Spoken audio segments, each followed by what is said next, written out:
Hello दोस्तों, आई चलते हैं बिहार दिन भर की ताज़ा और बड़ी खबरों की ओर। लेकिन उससे पहले अगर आपने अभी तक इस चैनल को सब्सक्राइब नहीं किया तो कर ले, जिससे कि आपको बिहार दिन भर की ताज़ा और बड़ी खबर रोजाना मिलती रहे। पहली बड़ी खबर, पटना समेत 19 जिलों में तेज हवा के साथ बारिश, तो बाकी में बारिश और बिजली गिरने की संभावना। बिहार में मौसम विभाग ने मंगलवार और बुधवार को भोजपुर, जहानाबाद सहित 19 जिले में बारिश के साथ वज्रपात का अलर्ट जारी किया है। साथ ही पटना, मुजफ्फरपुर सहित बाकी 19 जिलों में हल्की बूंदाबांदी की संभावना जताई गई। इस दौरान पूरे प्रदेश में उमस भरी गर्मी भी बनी रहेगी। मौसम विभाग पटना के मुताबिक राजधानी समेत प्रदेश के 19 जिलों के कुछ भागों में 40 किलोमीटर प्रति घंटे की रफ्तार से हवा चलेगी। हवा के साथ मेघ गर्जन और हल्के से मध्यम दर्जे की बारिश होगी। बंगाल की खाड़ी में कम दबाव बनने से ऐसी स्थिति हुई है। बिहार में फिलहाल अगले 48 घंटे हल्की बारिश की स्थिति बने रहने की संभावना बनी रहेगी। प्रदेश में मानसून अभी कमजोर पड़ गया है और इस वजह से मूसलाधार बारिश की स्थिति नहीं बन रही है। अगली खबर, बिहार में जेडीयू बीजेपी का गठबंधन टूटा, नीतीश तेजस्वी मिलकर बनाएंगे सरकार। बिहार में 5 साल के बाद फिर से नीतीश कुमार की पार्टी जेडीयू और बीजेपी के बीच गठबंधन टूट गया है। मुख्यमंत्री आवास पर जेडीयू के सांसदों और विधायकों की मीटिंग की घोषणा कर दी गई है। इधर नीतीश कुमार ने राज्यपाल फागू सिंह चौहान से मिलने का समय मांगा है। अब से थोड़ी देर में जेडीयू नेताओं के साथ मुख्यमंत्री राजभवन पहुंचेंगे और तेजस्वी यादव भी उनके साथ होंगे। राजभवन के पास पुलिस ने बैरिकेडिंग की है, भारी पुलिस बल भी तैनात किया गया है। इधर आरजेडी, कांग्रेस और वाम दलों ने नीतीश कुमार को समर्थन दे दिया है और इसी बीच कांग्रेस विधायक शकील अहमद खान ने कहा कि नीतीश कुमार महागठबंधन के मुखिया होंगे। हालांकि मुख्यमंत्री तेजस्वी यादव बन सकते हैं। अगली खबर, सीतामढ़ी में पकड़ाई पाकिस्तानी लड़की। सीतामढ़ी में एक तरफ जहां 75वीं स्वतंत्रता दिवस पर आजादी का अमृत महोत्सव मनाया जा रहा, वहीं दूसरी तरफ भारत नेपाल सीमा पर लगातार घुसपैठ का काम चल रहा। अब प्रशासन की मुश्किलें बढ़ रही है और भारतीय क्षेत्र में अवैध रूप से पाकिस्तानी घूम रहे पाकिस्तानी युवती सीतामढ़ी से गिरफ्तार की गई है, जिससे पुलिस प्रशासन की नींद उड़ गई है। पूरी रात सीतामढ़ी एसपी और एसएसबी कमांडेंट समेत भारी संख्या में पुलिस घुसपैठी युवती से पूछताछ करती रही। पुलिस की सारी टीम बॉर्डर पर पहुंचकर पूछताछ जारी कर रही है। मिली जानकारी के मुताबिक भारत नेपाल सीमा पर स्थित सुरसंड थाना क्षेत्र के भिट्ठा मोड़ ऊपी इलाके में एक पाकिस्तानी युवती को एसएसबी ने अपने हिरासत में लिया है। जानकारी के मुताबिक पड़ोसी देश नेपाल क्षेत्र से 2 युवकों के साथ पाकिस्तानी युवती भारत की सीमा में आई थी। अगली खबर, मुजफ्फरपुर में लव जिहाद का मामला सामने आया, जहां पर उमर अली नाम के शख्स ने अपनी पहचान छिपाकर विधवा को अपने प्यार में फंसाया। धोखे से उससे शादी की, 6 महीने तक उसका यौन शोषण किया। जब महिला को युवक की सच्चाई पता चली तो आरोपी ने उसके बच्चे को किडनैप कर लिया, उसे लगातार धमकी दे रहा। मामला मुजफ्फरपुर जिले का है, जहाँ उमर अली ने दीपक बनकर हिंदू युवती से शादी कर ली, उसके बाद शारीरिक संबंध बनाया, करीब 6 महीने तक यौन शोषण किया। अब आरोपी ने महिला के बच्चे को किडनैप कर लिया है, उसे कॉल कर लगातार धमकियां दी जा रही। पुलिस में शिकायत करने पर अंजाम भुगतने की धमकी दी गई। पीड़िता ने इसकी शिकायत सीतामढ़ी रूनी सैदपुर थाने में की है। आरोपी मोहम्मद उमर अली और आई इलाके का रहने वाला है। पुलिस ने उसके घर पर छापेमारी भी की है, लेकिन वह अभी फरार है। अगली खबर, बिहार की सियासत में एक बार फिर से भूचाल आ गया। इस बार इसके सूत्रधार हैं पूर्व केंद्रीय मंत्री और जेडीयू के पूर्व राष्ट्रीय अध्यक्ष आरसीपी सिंह। इस एक नेता के कारण बिहार की पूरी सियासत में उथल पुथल मच चुका है। बिहार में एक बार फिर से नीतीश और लालू साथ आ सकते हैं। ऐसे में सवाल यह खड़ा होता है कि 2025 तक नीतीश कुमार की अगुवाई में बिहार में एनडीए की सरकार चलाने का दावा करने वाली बीजेपी से चूक कहाँ हो गई। क्यों नीतीश कुमार एक बार फिर से पलटी मार रहे। इस पूरी कहानी को अगर एक शब्द में समझे तो इसका सबसे बड़ा कारण आरसीपी सिंह है। ललन सिंह ने एक प्रेस कॉन्फ्रेंस कर कहा कि जेडीयू के खिलाफ बीजेपी साजिश रच रही थी। वक्त आने पर यह बताया जाएगा, और ये भी कहा कि महाराष्ट्र वाली साजिश थी और बीजेपी जेडीयू को तोड़ना चाहती थी। अगली खबर, बीजेपी का रथ रोकने के लिए आरजेडी समझौते को तैयार, राजद को नीतीश की हरी झंडी का इंतजार। इसके पहले कांग्रेस लेफ्ट ने हां कर दी है नीतीश कुमार के लिए। राजद ही बस एक सहारा है। विधानसभा चुनाव में उनकी पार्टी की 71 सीटें घटाकर 43 कर दी गई।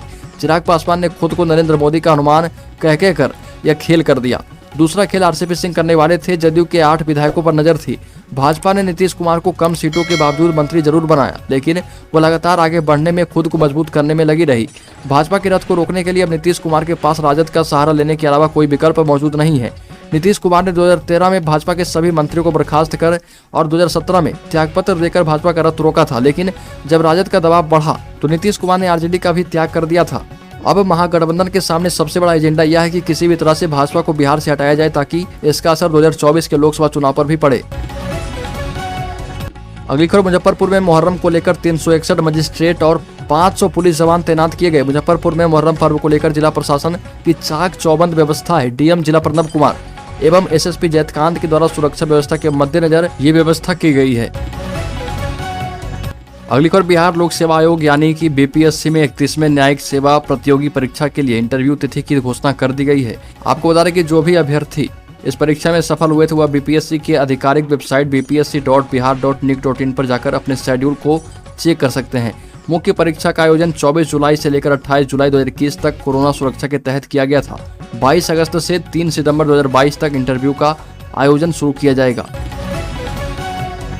अगली खबर, बांका जिले में सिंचाई के लिए 16 घंटे मिलेगी बिजली, सभी सरकारी नलकूप तुरंत होंगे दुरुस्त, डीएम खुद कर रहे हैं मॉनिटरिंग।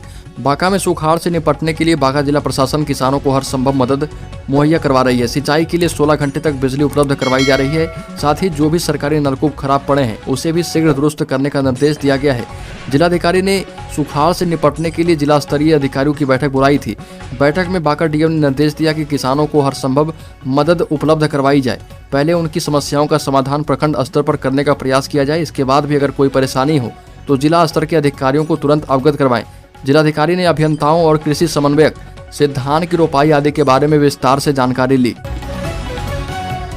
अगली खबर, त्योहारों में कोरोना विस्फोट का खतरा, देश में कोरोना के मामले लगातार बढ़ रहे। इस बीच एक्सपर्ट्स ने चेतावनी जारी की है कि त्योहारी सीजन में कोरोना सबसे ज्यादा फैल सकता है। मेदांता अस्पताल में आंतरिक चिकित्सा की senior director doctor Sushila Kataria के मुताबिक मानसून के मौसम और आने वाले त्योहारों के सीजन में कोरोना तेजी से फैल सकता है। लोगों को भीड़ भारी जगह जाने से बचने और त्योहार मनाते समय जिम्मेदारी से काम लेने की सलाह दी गई। डॉक्टर ने कहा कि अगर आप बाहर भी जा रहे हैं तो ध्यान रखें कि सोशल डिस्टेंसिंग का पालन करें। पार्टी का आयोजन कर रहे हैं तो कमरे की बजाय गार्डन का इस्तेमाल करें, क्योंकि इस दौरान खाना और पानी से फैलने वाले संक्रमण और सांस से फैलने वाले संक्रमण का खतरा भी रहेगा। अगली खबर, बिहार में बीजेपी जेडीयू गठबंधन टूटने पर जेडीयू समर्थकों में खुशी। तेजस्वी यादव नीतीश कुमार से मिलेंगे और अपने विधायकों का समर्थन पत्र नीतीश को सौंपेंगे। पहले कहा जा रहा था कि सरकार में शामिल भाजपा के मंत्री राज्यपाल को अपना इस्तीफा सौंपेंगे, लेकिन भाजपा के केंद्रीय आलाकमान ने इसके लिए मना कर दिया है। गठबंधन टूटने के बाद जेडीयू समर्थक काफी खुश हैं। हालांकि वीआईपी इलाका होने के कारण राजभवन और मुख्यमंत्री आवास के सामने भीड़ ज्यादा नहीं है। गठबंधन टूटने की खबर मिलते ही लालू यादव की बेटी रोहिणी आचार्य ने ट्वीट किया और कहा कि राज तिलक की करो तैयारी, आ रहे लालटेनधारी। अगली खबर, नीतीश कुमार का बड़ा बयान। नीतीश कुमार ने कहा कि भाजपा ने हमेशा धोखा दिया, तेजस्वी के साथ जाकर राज्यपाल को सौंपेंगे इस्तीफा। बिहार में 5 साल के बाद फिर से नीतीश कुमार की पार्टी जेडीयू और बीजेपी के बीच गठबंधन टूट गया है। मुख्यमंत्री आवास पर जेडीयू के सांसदों और विधायकों की मीटिंग में इसकी घोषणा की गई। सूत्रों के मुताबिक जेडीयू की मीटिंग में नीतीश कुमार ने कहा कि भाजपा हमेशा हमें कमजोर करने की कोशिश की। भाजपा ने मुझे अपमानित किया है। 2013 से लेकर अब तक भाजपा ने सिर्फ धोखा दिया। इधर नीतीश कुमार ने राज्यपाल फागू सिंह चौहान से मिलने का समय मांगा है। अब से थोड़ी देर में जेडीयू नेताओं के साथ मुख्यमंत्री राजभवन जाएंगे। तेजस्वी भी इनके साथ होंगे। राजभवन के पास पुलिस ने बैरिकेडिंग कर दी है। आरजेडी, कांग्रेस और वाम दलों ने नीतीश सरकार को समर्थन देने के लिए पत्र तैयार कर दिया है। इस बीच उपेंद्र कुशवाहा ने कहा कि नए स्वरूप में नए गठबंधन के नेतृत्व की जवाबदेही के लिए नीतीश कुमार को बधाई। आप आगे बढ़िए, देश आपका इंतजार कर रहा। वहीं जीतन राम मांझी ने भी नीतीश कुमार के समर्थन की घोषणा कर दी है। बिहार में जीतन राम मांझी ने घोषणा किया है कि बिहार में जो भी समीकरण बने, हम नीतीश कुमार के साथ मजबूती के साथ खड़े रहेंगे।